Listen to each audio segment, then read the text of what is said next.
Well, I'm standing here at Little Prince of Oregon. I'm with Mike. And Mike, I have to say that we have heard so many people all over the Northwest who absolutely love y'all's plants. They brag about them, they keep buying them.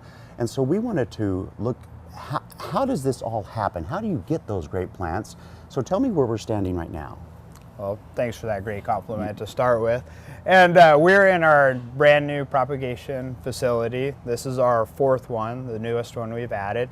This is where all of our cuttings start. We're still trying to get used to it. Like I said, this is the first crop that we've actually had in here. Because every great plant starts somewhere, and this is where you guys start them out at. And so how long does it take to actually get these things to get roots and be planted up generally? Well, kind of varies. It varies depending on the time of the year. But right now with this new facility, it's going really quick. Wow. We're getting roots in 3 to 5 weeks. And I have to say that, I love the lights in here, but it seems an odd color. Is there a reason for that? Yeah, these are LED lights, and they're pink because they are heavy in the blue and the red spectrum. Which does what? That promotes rooting and it promotes branching. Really? So you'll have a quick, we're having at least 2 weeks quicker rooting time on our cuttings, and the branching is increasing as well. So you'll have a much hardier, fuller root system. And you guys, you can prove that. Have you seen this happening as you've switched over these lights? Oh yeah. Wow. Yeah, we did trials. We put some of our cuttings in houses that don't have the lights, and we were able to kind of look at the difference. Compare and contrast. The two. Yeah. And we were at least 2 weeks faster. And wow. So in a production nursery, if you can turn your product 2 weeks faster, it really pays for itself really quick. Well, and now we're going to go over and I'm going to chat with Joan, because we're going to show you some of the wonderful plants that come from this amazing growing facility. Well, now it is my delight to be here with Joan, and Joan, this is just a brief example of how many wonderful plants you all grow. So tell me about these first of all, and which ones these are. Yes, we have a large selection of tender succulents, and we call these planter poppers because you can just pop them right into your pot. That's so clever. And we're going to be doing that in a minute, but I see that these are how they often go to retail stores too, in these trays. Yes, they go in, we call them mixed flat, so there's several different varieties right here, and they're also sold individually already potted if you'd like.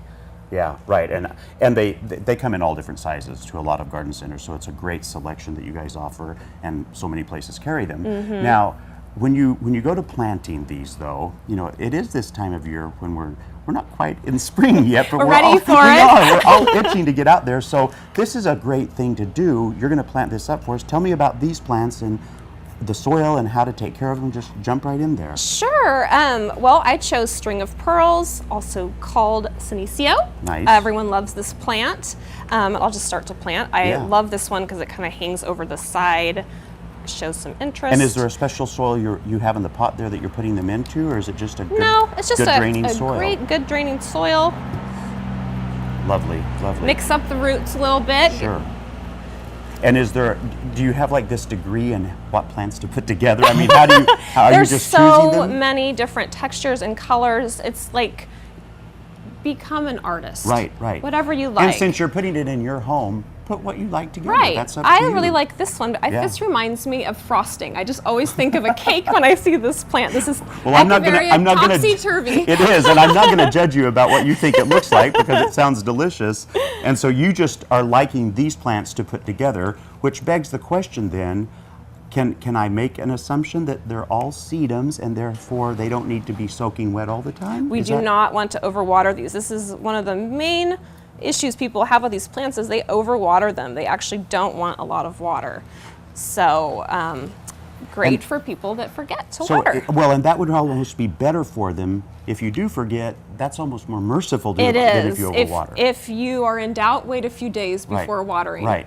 And then what about putting them outside? Because it's still going to get down to freezing. You don't want to do that just yet, do you? Sure, this will be a house plant until we get into the low to mid 40s consistently, and then you can start to move it outside and acclimate it.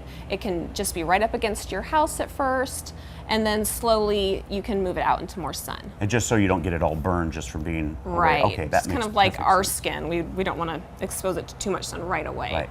So Joan, how can people find these plants? You can go to our website at littleprinceoforegon.com, and we have a Find Your Local Garden Center. So you just pop in your zip code and boom. Wow. Your local garden centers pop up. But then you also have a great Facebook page as We well. do. Please follow us on Facebook. We're always posting about behind the scenes, the coolest new plants we got in, and we're growing. It's really cool. Wonderful. Thank you so much for your time. Thank you. Be sure that you run out to your favorite garden center and pick up some Little Prince plants.